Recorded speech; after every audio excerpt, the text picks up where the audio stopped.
King Charles will reportedly refuse to apologise to Prince Harry, despite the Duke of Sussex asking for his father to say sorry. Harry has said publicly that he wants an apology from his family before constructive peace talks could take place. But a friend of the King says he's not prepared to apologise. Well, joining me now is the former Royal Correspondent at The Sun, the legend that is Charles Ray. Charles, it's always a pleasure and never a chore to see you on GB News. Here we go again. Talk about Groundhog Day on the trains. It's Groundhog Day on the Sussexes. It is, Martin, and personally I would be extremely disappointed if Charles, both as king and a father, actually said sorry to Harry for anything, because I don't think that the king has done anything wrong with the Sussexes at all. And let's not forget as well that it's not just the fact that the king is being asked to say sorry. You've got William and Catherine in the background. Now, Harry has used a machine gun approach and slanged off his family in Netflix documentaries and in his book. OK, Charles has gone down there. Just, you still there, Charles? Keep on, mate. Yes, I hear you perfectly.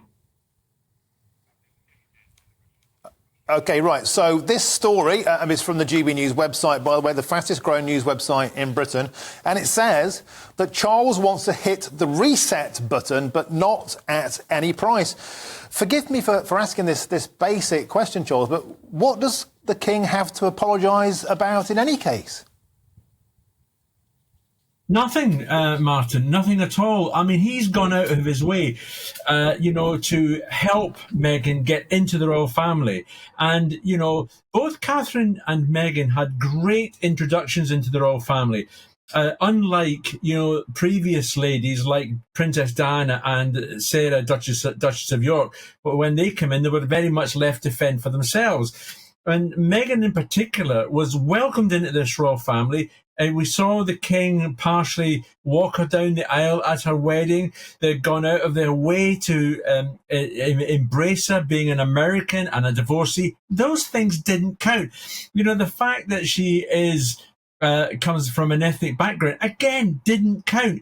It's the Sussexes who made the points that the royal family were being racist towards her. And it's not true, not at all.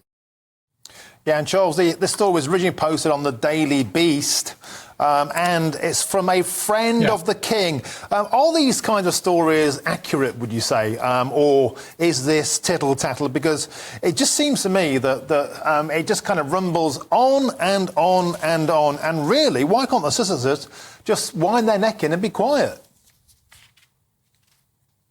Well, I agree with you. Why can't they just, shut up, sit in their Montecito home and just leave the royal family alone? There is no question about that.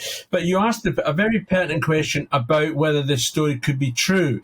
Now, unfortunately, as you well know, royal reporters, cannot just ring up the palace and asked to speak to the King or the Prince of Wales or whatever. You have got to rely on your sources at the palace. And I would firmly believe that this is someone who is within the royal circles who is making this point. And sometimes the point is being made with the knowledge of the principal, either the King or the Prince of Wales. Ray, thanks. We're going to have to leave it there. Another royal mess and yet more hot air from the Ginger Whinger, it seems.